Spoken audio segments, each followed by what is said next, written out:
말씀을 전하기를 원합니다. 이거 혹시 너무 작으면 볼륨 조금 올려주세요.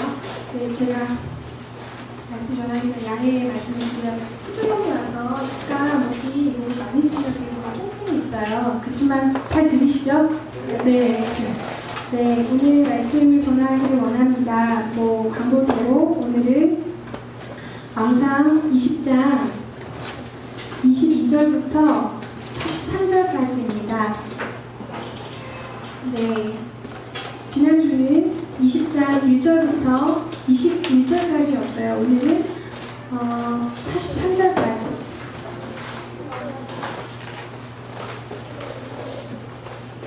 네, 26절부터 읽을게요. 26절부터 43절까지. 왕상 20장 26절부터 43절까지인데요. 네, 그냥 한 목소리로 쭉 읽으셔도 될 것 같아요. 아주 길진 않아요. 네, 읽겠습니다. 다 찾으신 줄 알고 26절부터 시작. 해가 바뀌니 바다다시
갑자기 이 본문을 보신 분들은 이게 뭔 말인가, 이게 도대체 무슨 사건인가, 되게 좀 잘 이해가 안 되실 수도 있는데 짧게 지난 주번을 잠깐만 돌아오면 20장에서는 아합과 이스라엘이 싸우죠. 베나단 왕, 아람의 왕이 아합 왕에게, 북이스라엘 왕이었던 아합 왕에게 되게 심한 무리한 요구를 해요. 다 갖고 와. 너희들 왕궁에 있는 거, 너희들 자식, 딸, 뭐 내가 원하면 다 가져갈 거야. 이렇게 협박을 해서 아합 왕이 처음에는 두려웠기 때문에, 그 당시에 그 아람 왕의 그 위세가 두려웠기 때문에, 저는 주님의 왕의 종입니다. 이렇게 처음에는 비굴하게 기죠. 그런데 그 아람 왕의 그 협박을 듣고 신하들과 상의했는데 이게 그런 문제가 아닌 거죠. 거의 북이스라엘의 주권을 거의 빼앗길 판이에요. 그래서 장로들과 함께 이 싸움을 하기로 결정합니다. 아람에게 무리한 요구, 조공의 요구죠. 조공의 요구를 받아들이지 않기로 결정하고 싸우기로 결정합니다. 네, 그런데 이 싸움이 지난주에 이게 키워드였어요. 그러면 누가 싸우겠습니까? 누가 앞서 나가서 싸우겠습니까? 라고 했을 때 하나님의 선지자가 그렇게 얘기해요. 고관들의 자녀들, 그러니까 젊은 세대들이 나가서 싸우게 하라. 그러니까 그들을 통해서 승리를 줄 것이다. 그래서 아람 왕의 군대를, 아람 왕을 아주 무서운 기세로 물리치죠. 그게 지난주 본문의 내용이었습니다. 하나님이 젊은 세대들에게 기름 부으시고 또 하나님의 선지자를 사용하신 이야기, 그 얘기를 지난번에 말씀을 전했습니다. 왕상 20장 그리고 오늘의 본문, 이 오늘의 본문에서 주체가 있어요. 오늘의 주체는 한 선지자가, 한 하나님의 사람이, 이렇게 시작되는 주어가 그런 문장이 많이 있어요. 오늘의 주인공은 한 선지자, 2명의 선지자입니다. 왕상의 초반부는 엘리야였죠. 불의 사람, 하나님의 선지자 엘리야. 그가 얼마나 용감한 사람이었는지, 그가 얼마나 하나님 나라를 위해서 큰 전투를 했는지, 갈멜산에서 했고 또 그의 실패를 좀 다루었고, 이런 엘리야가 주인공이었는데, 지금은 왕상 20장에서는 한 2명의 선지자가 주인공입니다. 선지자라는 말은 사실 성경에 굉장히 빈번하게 등장해요. 그죠? 많이 보셨죠? 그런데 오늘날의 사람들은 선지자를 그렇게 드러내서 말하지 않아요. 네, 그것에 대해서 이렇게 잘 얘기하지 않아요. 선지자라는 직임을 잘 현대교회에서는 그렇게 인정하지 않아요. 그런데 구약뿐만 아니라 구약의 굉장히 많은 본문에서 기도에 대한 본문이 한 3,000번 가까이 나오거든요. 성경에. 그런데 선지자는 한 900몇 번 나와요. 그러니까 결코 무시할 수 없는 비중을 가지고 있는 거죠. 성경에서 선지자를 다루는 것이. 그래서 우리가 선지자에 대해서 알 필요가 있는데, 현대 교회에서는 선지자라는 직임을 이제 끝났다. 에베소서에도 보면 교회를 세우는 5가지 기둥이 있는데, 사도, 선지자, 복음전도자, 교사, 또 하나 뭐였죠? 사도, 선지자, 복음전도자, 교사, 목사. 네, 이렇게 5개의 직임이 있어요. 교회를 세우는. 그래서 그 중에 사도적 역할을 하는 사람은 리더의 역할을 말하는 거고, 선지자적인 역할을 하는 것은 어떤 주님의 메시지를 전하는 사람. 네, 그런 직임을 갖고 있는 사람이 선지자예요. 선지자라는 직임은 구약시대뿐만 아니라 신약시대에서도 굉장히 중요한 직임이었어요. 굉장한 유익이 있었어요. 선지자의 사역은. 어느 때 선지자를 주님이 많이 사용하시는지 아시나요? 엘리야는 어느 왕시대에 사역했죠? 네, 아합 왕은 어떤 왕이죠? 네, 가장 간악한 왕이에요. 이스라엘 역사 중에서 가장 악한 왕이에요. 그런데 반대로 엘리야는 구약 전체를 통해서 굉장히 강력한 선지자예요. 그 사람 같은 사람은 그 사람이 인격이 어떻고 이걸 떠나서 그렇게 강력한 캐릭터의 선지자는 드물어요. 엘리야, 엘리사. 근데 이들이 가장 어두웠던, 이스라엘 역사에 가장 어둡고 가장 사회가 정상적으로 돌아가지 않았던, 그러니까 왕이 그 모양이니까 아마 아합 왕은 왕정 시대에 살았던 민초들은 굉장히 곤고하게 살았을 거예요. 뭐 이렇게 민생의 안정을 위해서 그들의 살기를 뭐 마련하거나 이런 일이 아합 왕이 그렇게 열심을 내지 않았을 것을 우리는 알 수 있어요. 그렇기 때문에 하나님의 선지자가 필요했던 거죠. 프로핏. 그러니까 원어적으로 보면 하나님의 말씀을 전달하는 자라는 의미를 갖고 있어요. 네, 사실 이 선지자들이 쓴 성경이 있어요. 선지서. 성경의 한 장르입니다. 여러분 혹시 이사야서부터 말라기까지 읽어보셨나요? 굉장히 방대해요. 신약보다 더 두꺼워요. 그래서 우리 가장 사랑받는 선지서 뭐가 있을까요? 좀 잘 알려진 선지서. 네, 이사야서.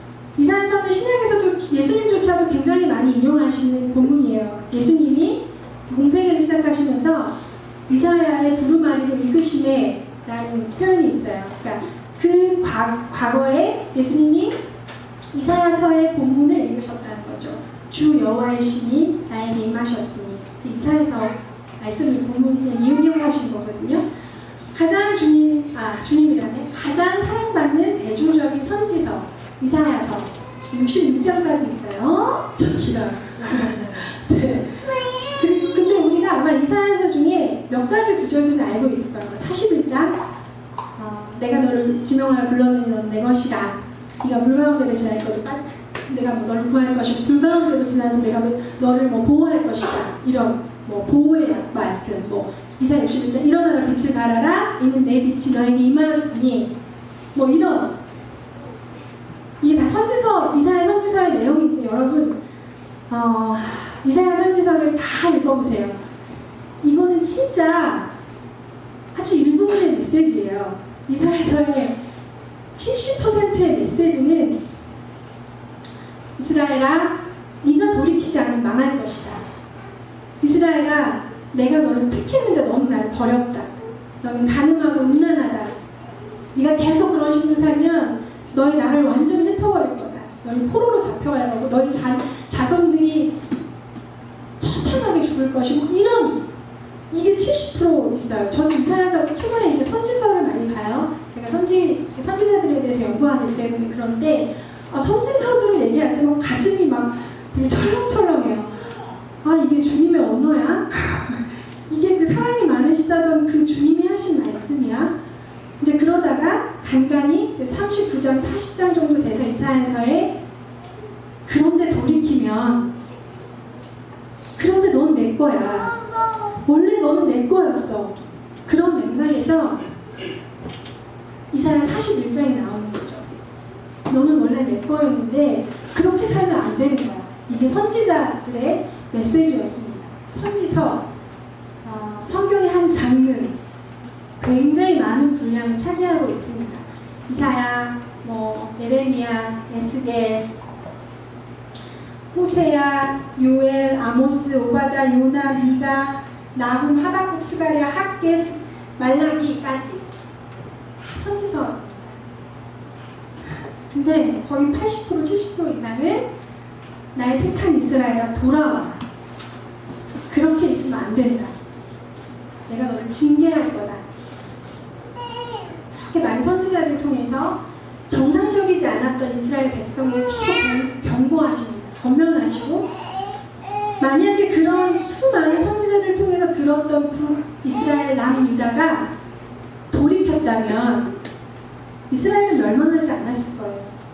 그 이사야서뿐만 아니라 다른 선지서의 핵심이 그래서 내가 멸망하겠다, 너희를 멸망시키겠다가 아니라 그렇게 하면 네가 멸망할 수밖에 없으니까 돌아와라 였는데 이스라엘 백성은 듣지 않았고 결국 우리는 역사 속에서 알고 있죠. 이스라엘이 패망하였던 것, 아주 처참하게 포로로 끌려가고 예루살렘 성이 완전히 무너졌다는 것을 우리는 알고 있습니다.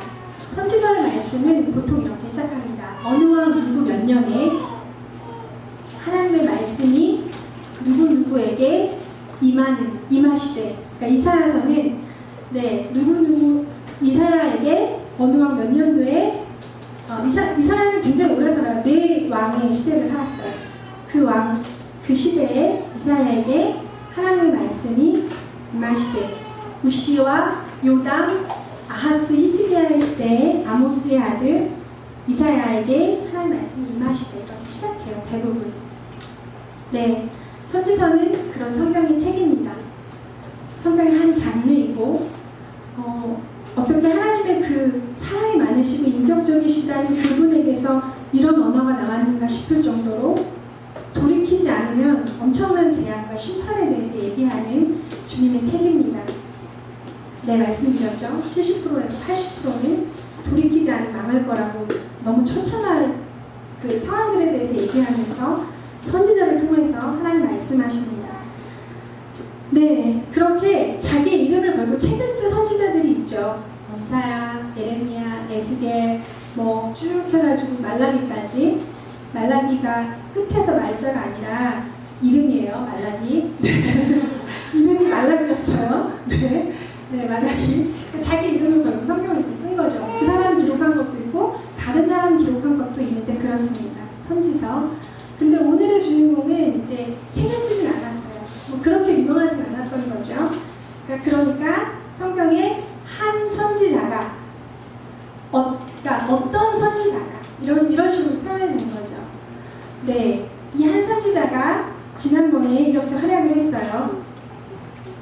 이 싸움을 싸우셔야 하고 아람 왕의 군대와 싸우셔야 하고 주님이 승리를 약속하셨습니다. 주님이 아람 왕의 군대를 아합 왕에게 당신에게 넘겼습니다. 이스라엘에게 넘겼습니다.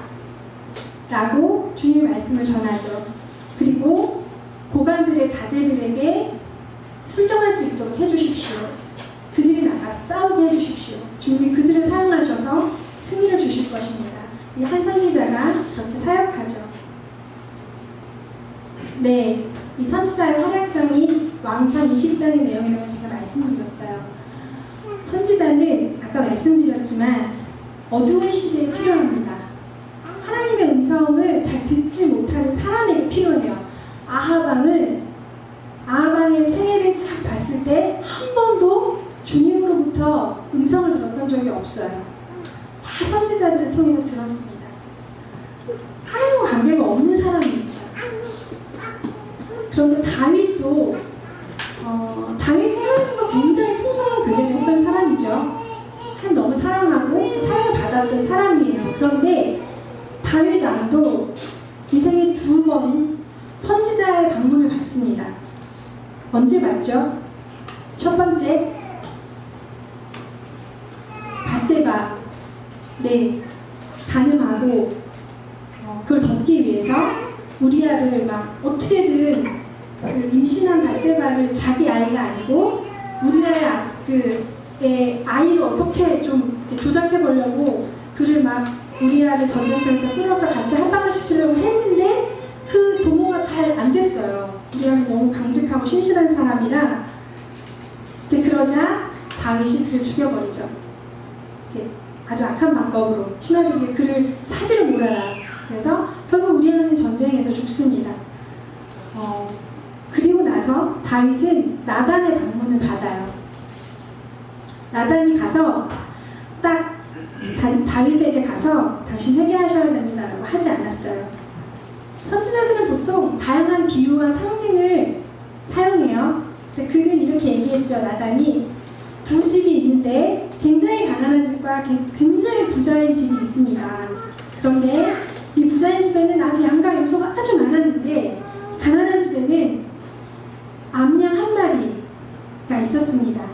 이 암양 한 마리는 그 주인에게 딸과 같은 존재, 같이 먹고 같이 자는 전 재산이기도 했고 가족과 같은 그런 존재였는데 그 부자가 그 암양 한 마리를 뺏어서 자기 것으로 취했습니다.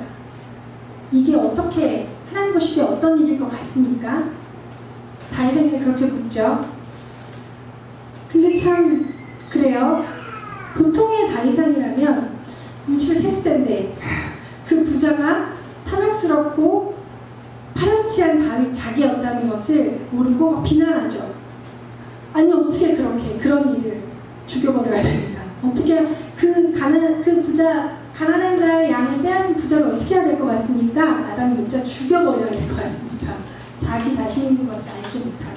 그러니까 하나님의 관계가 완전히 단절되어 있어서 알지 못하는 거죠. 듣지 못하는, 들을 기가 없었던 거죠. 그는 그렇게 하나님과 엄청난 교제를 했음에도 불구하고 그 순간에는 하나님 관계가 완전히 단절되어 있어서 들을 기가 없었던 거죠. 또 말년에 우리가 인구조사를 해요. 하나님 기뻐하시지 않는 동기를 인구조사를 해서 갓 선지자의 방문을 받습니다. 갓 선지자를 통해서 1, 2, 3번 고르세요. 어떻게 징계를 받을 것인가? 그래서 1, 2, 3번 중에서 다윗이 고르죠.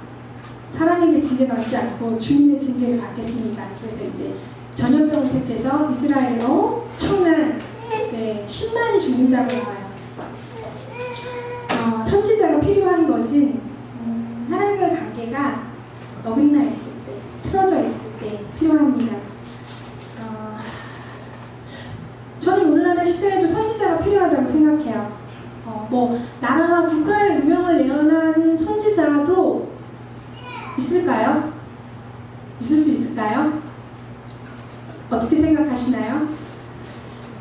저는 사실 몇 년 전까지만 해도 안 믿었어요. 그걸 어떻게 알아? 알고 싶지 않았어요, 별로. 나도 살기 바쁜데 무슨 괜찮겠지나 불러가지 이렇게 무심했는데 제가 하는 컨퍼런스에 갔는데 그때 당시에 그게 2011년도 겨울이었어요.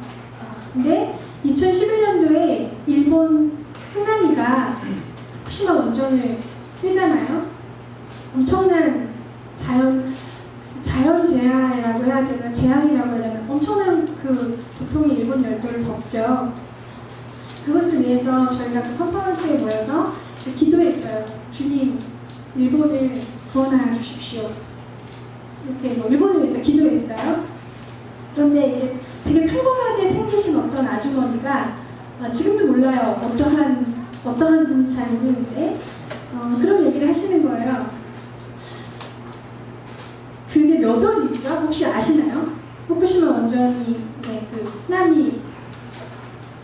쓰나미가 몇 월인지 아시나요? 그 쓰나미가 있던 6개월 전부터 자기가 꿈을 꾸면 일본 열도에 엄청난 해일이 닥치는 것을 자꾸 그런 악몽을 꾸었다는 거예요. 잊을만 하면 꾸고 잊을만 하면, 근데 그것이 일본이라는 것을 꿈을 꾸고 나서 알았다는 거예요. 그래서 저는 이게 어디까지가 사실인가, 이게 그냥 그런 분들도 가끔 있거든요. 좀 되게 특별하고, 나는 하나님 계시를 다니까, 나는 스피리추얼하다, 나는 되게 영적이고 그렇다, 그렇게 자기를 내세우기 위해서 그런 분들도 더러 있어요. 없다고 할 수 없는데 제가 굉장히 이렇게 그냥 무시하고 지나갈 수 없었어요. 그런가? 하나님 그렇게 하나님의 사람들에게, 나라와 도시와 국가와 열방을 위해서 기도하는 사람들에게 말씀하실 수도 있겠다. 그런 마음이 들었어요. 근데 저는 그런 국가적이고 그런 거시적 차원은 사실 잘 몰라요. 이렇게 그런 수준이 아니라 미천한 수준이라 저는 그런까지는 잘 몰라요. 그런데 우리에게 선지자들이 필요하다는 것은 아닙니다. 하나님과 관계가 막혀있을 때 여러분 주님 선지자를 보내세요. 네, 받아보셨죠? 선지자들의 방문. 네, 목자의 방문. 네, 목사님이나 전도사님의 되게 듣기 싫은 말들. 네, 그게 전부 선지자적인 메시지가 아니더라도 그 중에 일부는 선지자적인 메시지일 수 있다는 거죠. 그리고 하나님과 관계가 완전히 단절되지 않아도 우리가 들을 수 없는 류의 하나님의 음성이 있습니다.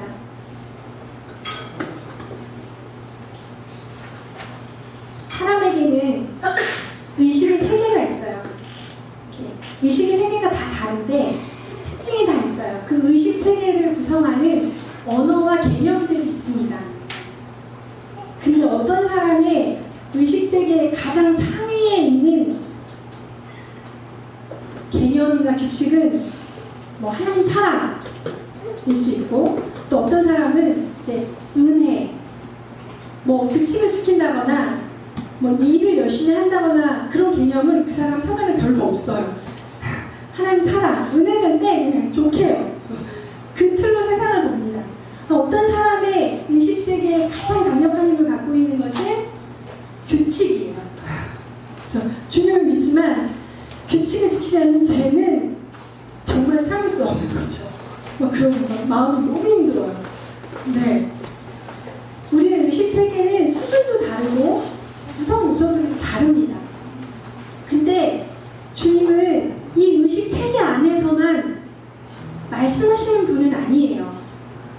가끔 제가 주님의 음성을 되게 못 알아듣는 시즌이 있어요. 아니 기도를 했는데 잘 모르겠어요. 아니 뭐라고 말씀하시는 거는 같은데 이게 잘 안 돼요. 캐치가 안 돼요. 입력이 안 돼요. 잘 돌아보면 제가 그 당시 그런 개념과 단어가 저의 사전에 없었던 거예요. 네, 그러니까 받아들일 수 없는 거죠. 예를 들어 일하고 성취하고 비전 어린 사람들이 있어요. 그 사람의 단어에는 이런 단어도 있어. 내게 포기는 없어. 뭐 용기, 뭐 추진력, 뭐 집중력, 뭐 이런 거 있어요. 그런 단어들이 많이 있어요. 네버 기브업 이런 책 보면서 내가 흥분하고 막 하나님의 나를 일을 지어 성취하시는 여호와 막 흥분해요. 전쟁의 신 막 좋아요. 너무 좋아요. 이겼어. 뭐 오늘 이기는 거야. 뭐 이런 거 막 피가 끓어요. 그런 사람들이 있어요. 제 남편이 그래요. 네, 그래요. 그래서 저희 남편과 제가, 근데 저는 안 그래요. 안 그렇다고 하기도 그런데 어떤 부분 또 같이 갈 수밖에 없는 부분이 있는데 좀 기질적으로 완전히 같지는 않아요. 그래서 같은 사안을 두고 기도하는데 저는 그 사안을 기도할 때 우리 남편은 그 일이 가장 잘 효율적으로 성취될 수 있도록 그런 음성을 주님께 들어요. 그런 방법, 그런 인사이트가 와요. 근데 저는 그 일들로 인해서 힘들 수 있을 것 같은 사람의 얼굴이 계속 떠올라요. 상한 가운데 있는 사람들, 슬픈 가운데 있는 사람들, 그 일이 되게 힘들 것 같은 사람들이 계속 떠올라요. 저희 부부의 갈등은 그래요. 네. 그런데 둘이 틀렸느냐도 그렇진 않죠. 저희 남편의 세계와 저의 세계가 만나서 좀 더 온전해집니다.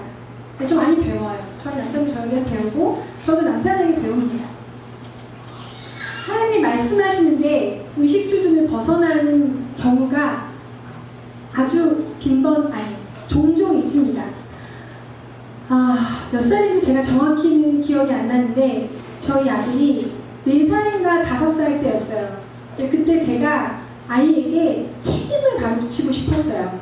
너무 일찍 가르치나요? 아니에요. 아이가 그렇게 어리지 않아요. 네.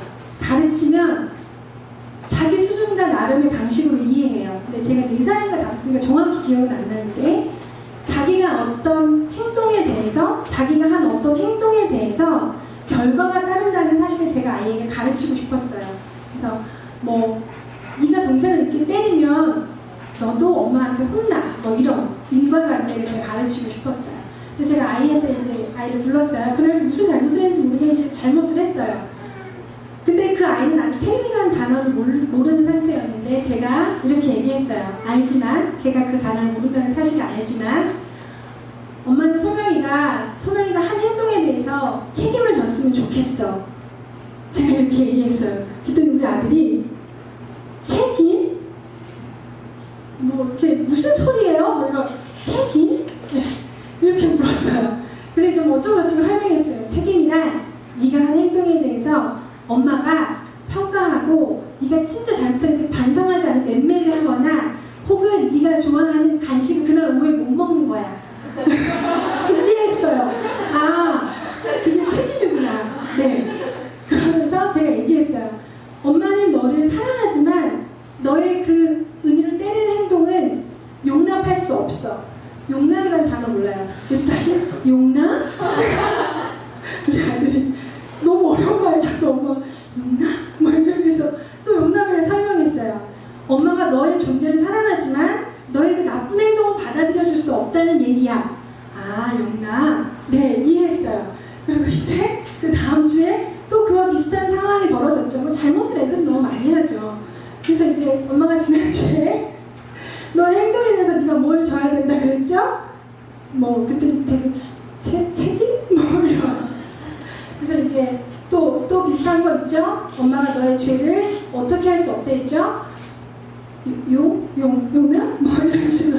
네, 그 개념을 익히는 데 한 몇 개월이 걸렸어요. 그러니까 아이의 의식 세계에는 자기의 책임을 진다거나 죄가 하나님께 용납될 수 없다거나 라는 개념이 없었던 거죠. 그 김소명 5살 꼬맹이의 의식 세계에는 그런 개념이 없었어요. 그러니까 얘는 엄마가 처음 얘기해도 용납? 그러니까 한국어인데 외계어 같은 느낌이 드는 거죠. 알아들을 수 없어요. 그러니까 이제 엄마 설명해줘요. 그건 이거고 이 간식을 먹을 수 없는 거고 뭐 이렇게 이해할 수 있는 말로. 때때로 하나님이 어느 시즌에 우리는 그런 단어와 개념을 모르는데 그것도 알고 싶지도 않은데 그걸 말씀하실 때가 있어요. 어떤 사람의 사전에는 그리스도인이지만 의외로 용서가 없어요. 네. 한 번 잘못하고 두 번 잘못하면 내가 예수 그리스도를 믿으니까 3번까지 봐줄게. 그런데 3번 이상 잘못하면 아웃. 나한테는 너 아웃이야. 아무런 의미가 없어. X. 왠지. 끝. 네. 용서라는 사전의 단어가 없는 거죠. 그 사람의 그 사전에. 근데 주님이 그걸 가르치고 싶으시죠. 너도 용서받았어. 내가 너를 용서했어. 너도 용서해야 돼. 그래야 네가 용서받을 수 있어. 마태복음 5장에 네가 너에게 잘못한 사람들을 용서해 준 것 같이 너도 용서받을 수 있어. 라는 네, 예수님의 그 주기도문 밑에 나오는 용서에 대한 구절이 있죠. 그런 것들 주님이 가르치고 싶으실 때 때때로 억울한 사정을 당하거나 힘든 상황과 형편 가운데 주님이 그냥 두실 때가 있습니다.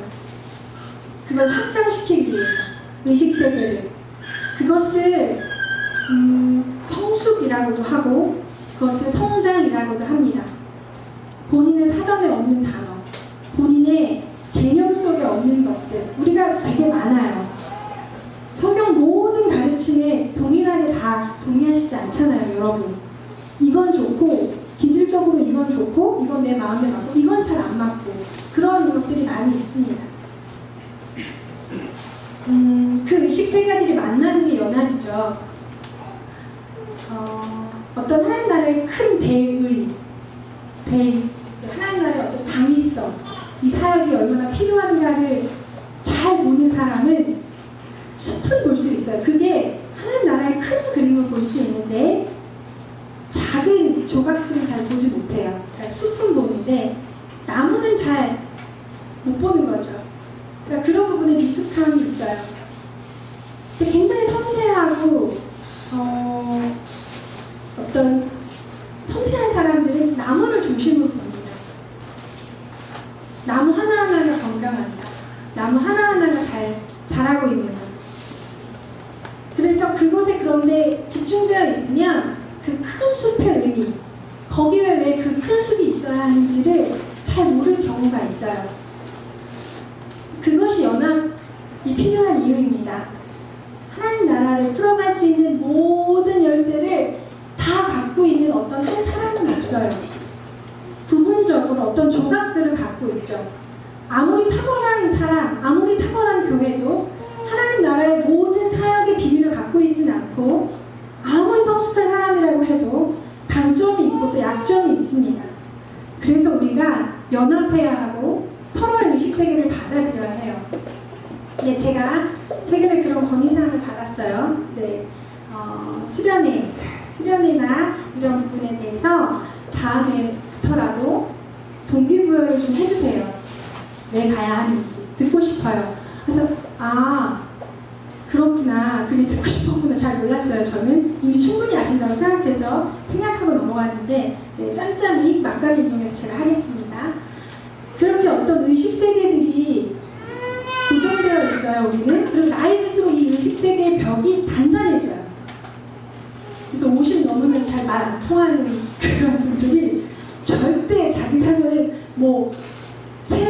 이상 뭐 하면 아웃이야. 이게 이제 50 정도 되면 너무너무 견고한 거예요. 그 의식의 벽이. 시멘트 콘크리트 이상인 거죠. 네. 근데 그 의식 세계의 벽은 언제 확장되고 깨어질 수 있을까요? 깨고 그 벽이 확장돼야 되는데 어떤 바운더리는 물론 필요해요. 우리 가운데 모두에게 오픈할 수는 없어요. 우리 의식 세계를. 그거 위험하거든요. 그런데 그 의식 세계들은 언제 확장되는가? 그것은 끊임없이 확장되어야 되는데 그걸 변화라고 하고 그것은 새로워진다고 얘기하는 거죠. 우리 하나님은 우리가 새롭게 되기를 원하시고 변화되기를 너무너무 원하세요. 우리는 존재 자체로 있는 모습 그대로 사랑하시지만 우리가 그냥 계속 그런 수준으로 살아가지 원치 않으시고 계속 더 주님을 닮아가고 더 온전한 차원으로 업그레이드 되기를 원하시죠. 그런데 그 벽은 언제 깨어지고 확장되느냐? 물론 일상에서 하나님 앞에 치열하게 기도하고 씨름할 때 깨어집니다. 그런데 일상에서는 한계가 있어요. 여러분 일상에서의 책임, 일상에서의 반복되는 일들을 감당하셔야겠죠. 생활인으로 사셔야 해요. 학생은 학교를 다녀야 되고 직장인들은 직장을 다녀야 하고 엄마들은 아이를 키워야 돼요. 매일매일 고정되어 있는 수험생 공부를 해야 돼요. 일정량을 그렇게 에너지를 써야 돼요. 의식의 벽을 깨트리고 확장하는 것은 굉장한 에너지가 듭니다. 그것은 일상에서 떠나야 가능해요. 그 일상에서의 문제들, 물론 우리가 대부분의 시간을 일상에서 보내요. 일상에서 살아가는 게 맞아요. 그런데 성경도 특별하게 이스라엘 백성에게 성회로 모이라고 했죠. 갓난아이부터 젖먹이부터 노인까지 우롱대소하고 거룩한 성회로 모여라. 모여서 말씀을 읽고 예배해라. 주님 그렇게 명령하세요. 특별한 절기에 주님이 하나님의 백성에게 그렇게 말씀하셨다면 우리에게 그렇게 동일하게 말씀하시는 거죠. 네, 우리의 의식세계는 변화가 필요합니다. 그때 선지자가 필요한 거죠. 자기 사전에 없는 단어. 내가 기도할 땐 이게 맞았는데 그게 최선이 아닐 수도 있는 거죠. 외부에서 어떤 시각이 필요할 수 있고 그 벽 자체가 확장돼서 더 많은 개념을 담아야 할 때 완벽하게 주님과 단절되어 있지 않아도 선지자적인 사람들이 이때 필요합니다. 뭐 영적 리더라든지 아니면 신실한 주님의 마음을 가지고 살아가는 친구라든가 아니면 인생에 되게 풍부한 경험과 열림과 지혜를 갖고 계시는 집사님들, 목사님 이런 분들의 지도가 필요합니다. 선지자적인 메시지가 필요합니다. 네, 이 얘기를 너무 오래 했는데 빨리 넘어갈게요. 네, 아합 왕의 일처리에 대해서 언급하고 좀 넘어갈 부분이 있습니다.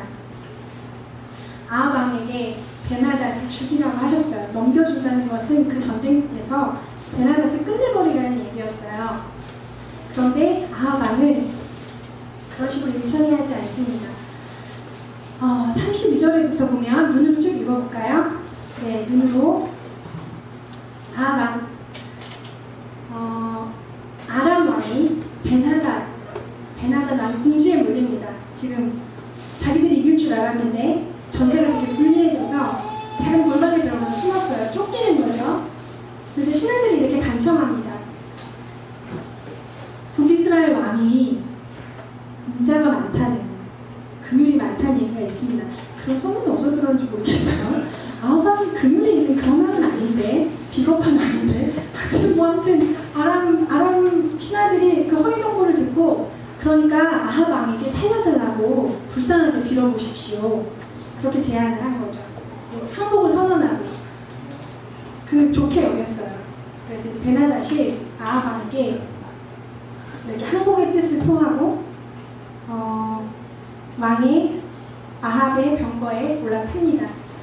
그리고서는 34절에 이것만 읽어볼게요. 34절만 같이 읽어볼까요?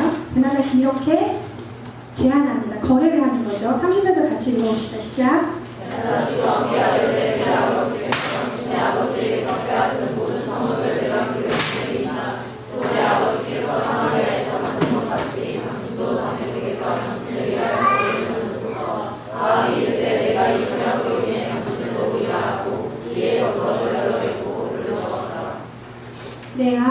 왕이 두 가지 제안을 받습니다. 선조 때, 아버지 때 빼앗긴 성읍들을 베나다시 다 돌려주겠다고 해요. 하나는. 그리고 또 하나는 다메스쿠스의 아합 왕의 거리를 만들어주겠다고 합니다. 두 가지 제안을 해요. 아합 왕은 막 얼씨구 좋다. 오케이. 우리는 친구야, 형제야. 막 다 했어요. 그 조약을 맺었습니다. 그런데 이것은 하나님이 원하시는 뜻이 아니었습니다. 결국 이렇게 한 행동으로 인해서 아합 왕은 죽임을 받게 돼요. 한 선지자가 네가 죽이라고 했는데 그를 죽이지 않았더니 네가 대신 죽을 거다 라고 그 다음 부분에서 얘기하고 있죠. 이것은 마치 이런 것 같은 것 같아요. 이제 가까이 있는 이웃 나라, 중국, 네. 옛날에 고구려 때 우리의 영토가 중국의 영토였잖아요. 지금 그 영토를 우리나라 대통령이 가서 이제 외교적 협상을 해서 그 성읍을 다시 찾은 거예요. 그 나라 중국에서 그 성읍을 산둥반도 이런 거를 돌려주겠다고 한 거죠. 그리고 거기에다가 또 가장 큰 도시에다가 다마스쿠스와 같은 아람의 사면나 베이징 같은 그런 도시에다가 그 대통령의 거리가 누구 가 거리 스트리트를 지어주겠다는 거죠. 그럼 우리나라에서는 어떤 일이 일어났을까요? 난리 났죠. 막 외교적 승리 막 하고 난리 났을 거예요. 잃어버린 영토를 회복하고 대한민국의 위상을 높이다가 기사의 헤드라인에 아마 엄청 뻑적지근했을 거예요. 그의 그 외교적 승리 축하하고 지지율도 엄청 상승됐을 거예요. 네, 상식적으로는 그렇습니다. 이 아합 왕이 상식적으로 봤을 때 잘못된 선택을 했느냐? 그렇지 않아요. 지혜롭고 합리적인 선택을 했죠. 그 사람 하나 죽여봤자 무슨 영화가 있겠어? 이렇게 준다는데 내 거리도 세워주고 그 잃어버렸던 성읍을 돌려준다는데 이게 얼마나 합리적이고 자연스럽고 상식적이야? 라고 아합이 생각했던 거죠. 그래서 그렇게 결정합니다. 그런데 그것은 하나님의 심판을 받죠. 우리는 하나님의 백성들입니다. 우리에게 있는 대상식적인 일, 되게 합리적인 것 같은 결정들, 그게 정말 주님 보시기에 그것이 온전하고 합당한지 상황적으로는 그렇고 환경적으로는 그렇고 이 시대의 사람들은 그렇지만 그것이 정말 하나님이 원하시는 것인지 여러분 주님 앞에 물으셔야 할 때가 있어요. 저도 그런 뼈아픈 실수들을 몇 번 했어요. 상황이 열리네? 주님이 열어주시나 보다. 감사하다. 덥석 물었다가 아주 힘들었던 적이 있어요. 그때 주님 앞에 물었어야 했는데 그때 주님 앞에 엎드렸어야 정말 그 실행했어야 되는데 정말 후회했던 적이 한 몇 번 있어요. 네, 여러분 보기에 좋은 떡이 여러분 앞에 딱 떨어지더라도 막 상황이 열리는 것 같더라도 주님 앞에 부르셔야 하는 것들이 많이 있습니다. 우리는 그런 사람들이에요. 합리적 의사결정, 민주주의에서는 합리적 의사결정이 되게 중요하죠. 많은 사람들에게 다수의 사람들이 결정한 그것이 그 공동체의 선이 됩니다. 대부분은 그게 민주주의의 방식이죠. 그런데 하나님 나라는 민주주의가 아니에요, 여러분. 킹덤입니다. 왕국이에요. 왕이 있어요. 그 왕은 세상의 왕 같지 않습니다. 물론 이제 세상의 왕들에게는 엄청난 폐해가 있잖아요. 복을 먹인 거잖아요. 세조랑 같은 성분이 있고 백성을 잘 살피는 성분이 있는가 하면 연산군과 같은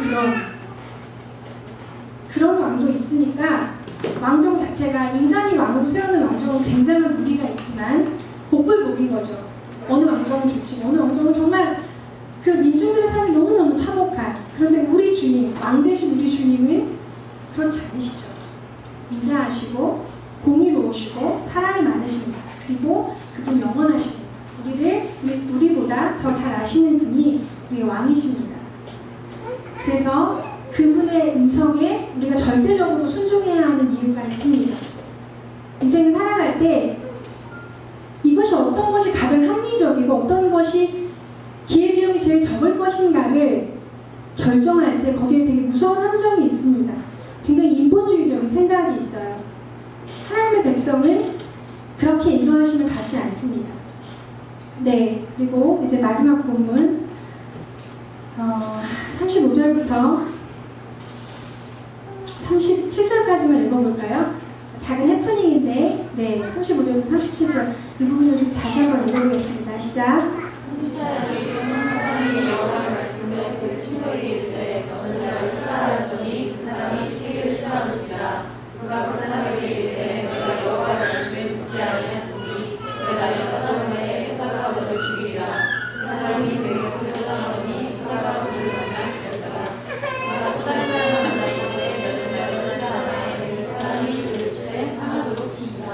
여기까지 읽겠습니다.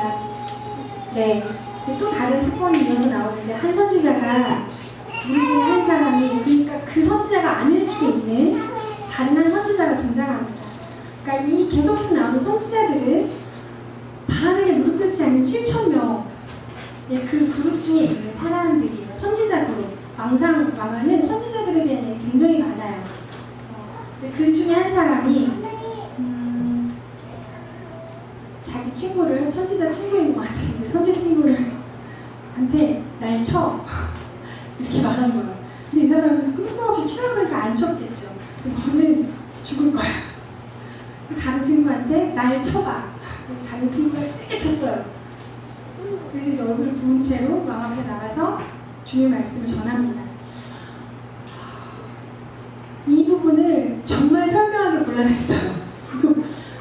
성경은 어떤 하나님의 속성을 담고 있는데 이걸 제가 어떻게 소화해서 메시지를 전해야 되는데 이 본문을 뺄까? 그냥 그 앞에까지만 할까? 정말 유혹을 받았어요. 이 본문을 진짜 밤낮으로 읽었는데 주님 그러니까 주석이나 뭐 이런 거 찾아봤지만 뭐 그렇게 신통한 게 없었어요.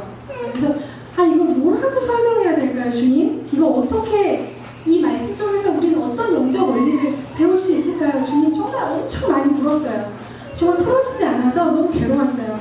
참 본문을 바꿔야 되나, 진짜 어떻게 해야 되나, 너무너무 머리를 많이 굴렸는데 주님, 이게 무슨 의미가 있죠? 막 선교사가 아니에요. 선지자 막 치라 그러고 안 치니까 죽고 또 막 치고 이게 뭐죠? 근데 주님이 분명히 하신 일이에요. 성경을 잘 살펴보면. 네, 그래요. 제가 정말 주님 앞에 물었어요. 꿇어 엎드리면서 정말 좀 가르쳐주세요. 뭘까요? 뭘 알아야 되나요? 왜 그런 걸까요? 주님 왜 그러셨어요? 우리 뭘 배워야 하죠? 제가 주님 앞에 너무너무 고민이 됐어요. 진짜 설교가 안 풀리면 너무너무 괴롭거든요. 이번 한 주 내내 되게 괴로웠어요. 근데 토요일 어제 예배하면서 저희 마음 가운데 이 본문이 풀리기 시작했어요. 제 마음속에 들었던 주님의 음성은 이것이었어요. 그냥 내가 그렇게 했다고 해라. 내가 그냥 그렇게 했다. 그리고 출애굽기 3장 14절에 나는 스스로 있는 자다. I am who I am.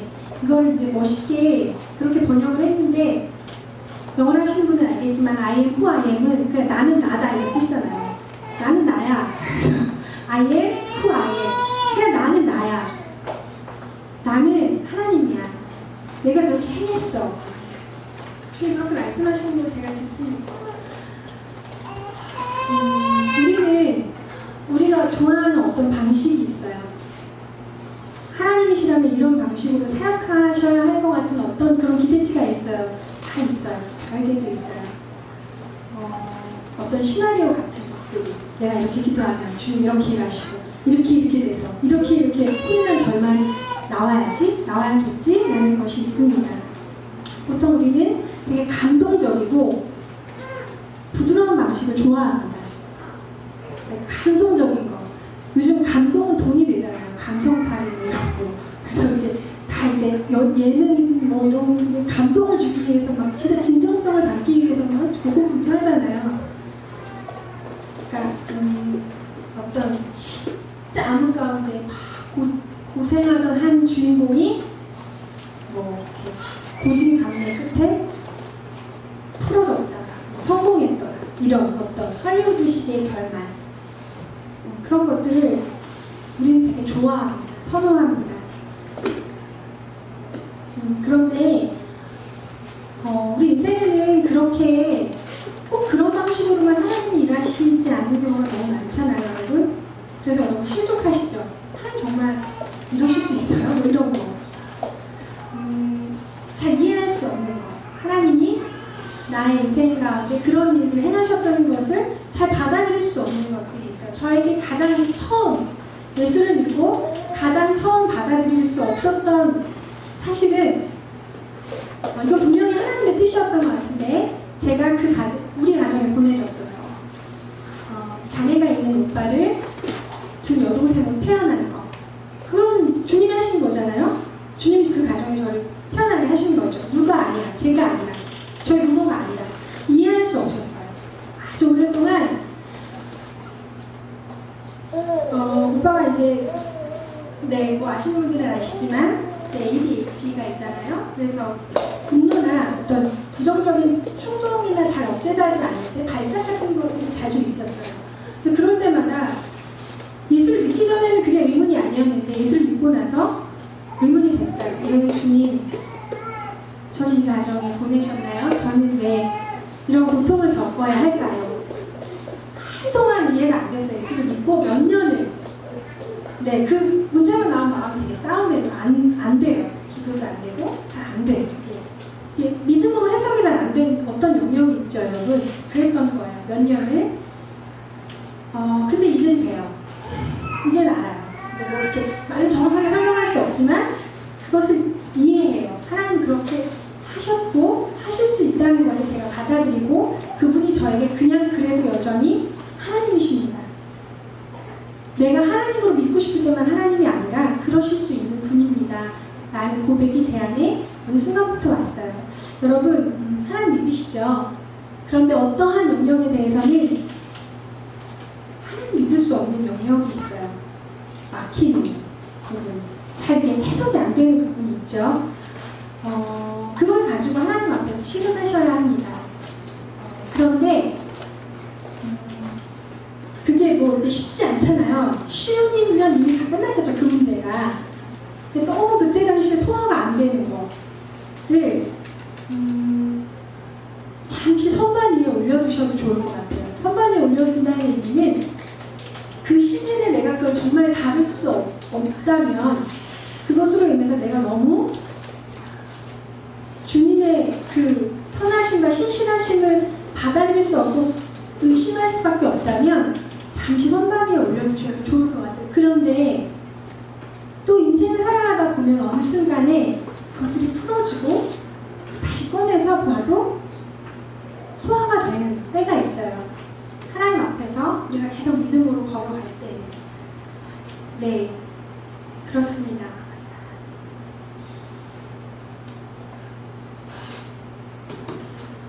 하나님 앞에서 물론 우리 모든 불행이 하나님이 다 행하시는 일은 아니에요. 오해가 있을까 말씀드리지만 자기 자신의 죄의 결과들로 인해서 우리는 불행하기도 합니다.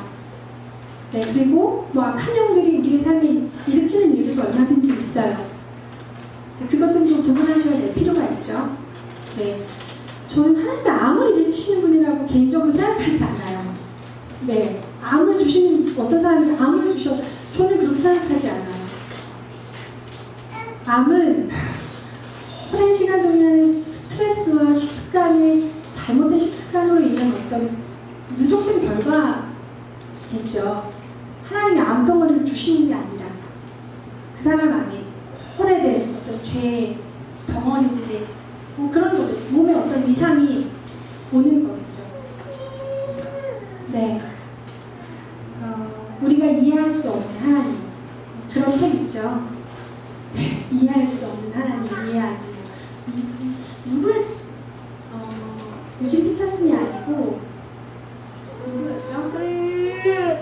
네, 있어요. 네, 지금 잘 생각이 안 나는데 우리가 이해할 수 없는 하나님을 그냥 믿음으로 받아들이고 믿음의 싸움을 싸우는 것, 그리고 정말 그때 이해할 수 없다면 잠시 판단을 보류하는 것. 왜냐하면 우리에게는 아직 시간이 있거든요. 인생이 남아있어요. 그때 잘 풀어지지 않던 것들이 풀어지는 게 있어요. 여러분 전도서를 요즘 큐티 하시죠? 전도서 큐티 어떠신가요? 저는 너무 재밌어요. 전도서 진짜 꿀과같이 달아요. 와, 이 사람은 어떻게 이런 인생에 어떻게 이런 통찰을 얻었을까? 막 깜짝깜짝 놀래요. 저 솔로몬 그렇게 별로 안 좋아했는데 너무 쾌락적이고 현학적이고 상태 안 좋은 남자를 사이도 별로 안 좋아했는데 너무 놀라워요. 그 전도서가. 제가 10년 전에 큐티할 때는 뭐야 뭐 큐티만 열심히 하면서 열심히 살려고 큐티하잖아요. 근데 뭐 대뜸 헛되보다 다 헛되고 공부하는 것도 너무 피곤하고 열심히 일해도 소용없고 다 피곤할 뿐이다. 뭐 이런 멘트, 이런 성경이 잘 이해가 안 됐어요. 그런데 이제 제가 인생을 살았죠. 주님과 함께 걸었습니다. 포기하지 않았어요.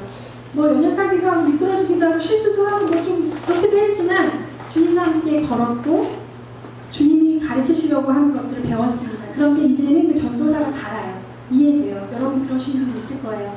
예전에 이해할 수 없었던 것들에서 지금 그냥 풀어지네요. 제가 10대 후반에 예수님을 믿었는데 그때 몇 가지 있었어. 내가 정말 천국에 가면 내가 이거 꼭 물어볼 거야. 하나님께. 정말 이게 너무 힘들었다. 내가 꼭 얘기할 거야. 하나님한테. 내가 꼭 따져볼 거야.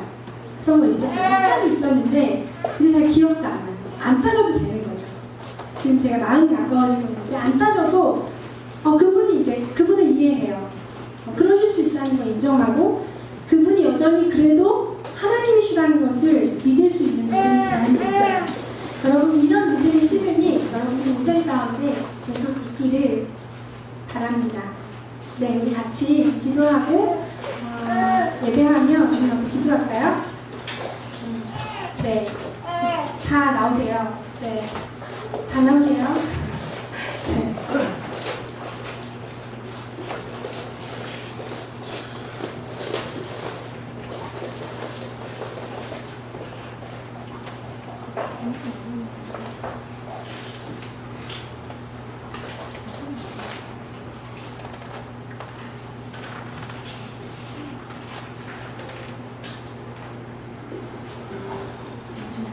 하나님 우리의 피난처가 되시고 이 좀 찬양하기를 원합니다. 이 시간 좀 제가 선지자 얘기를 되게 처음 했어요. 전반부에 이 중에 혹시 하나님의 선지자가 정말 절박하게 필요한 사람들이 있다면 그것은 하나님과 관계가 단절되고 잘 못 되는다는 거겠죠. 이 시간 좀 성령님의 도움을 구합시다. 주님, 제가 주님으로부터 듣기를 원합니다. 정상적인 방법은 본인이 듣는 거예요. 다윗도 주님 예배하고 깨어있을 때는 본인이 다 들었어요. 더 엄청난 것들도 다 들을 수 있었는데 그가 완전히 하나님과 단절되어 있을 때는 선지자를 통해서 들어야만 했어요. 네, 선지자를 우리의 인생에 보내시죠. 받아야 합니다. 그런데 가장 기본은 주님으로부터 다이렉트로 듣는 게 맞아요. 우리 안에 계신 성령께서 말씀하시는 그 음성을 듣는 게 아주 정상이고 하나님이 가장 원하시는 방법입니다. 그게 막혔을 때 비정상적인 상태일 때 하나님 선지자들을 일으키시는 것이지 선지자의 사역 자체가 대단한 건 아닙니다. 이 시간 우리 좀 기도해요. 주님, 제가 막힘이 있다면 혹시 하나님으로부터 들을 수 없어서 정말 선지자가 필요할 만큼 제 영혼이 지금 막혀있다면 주님 저를 불쌍히 여겨주시고 그 막힘이 무엇인지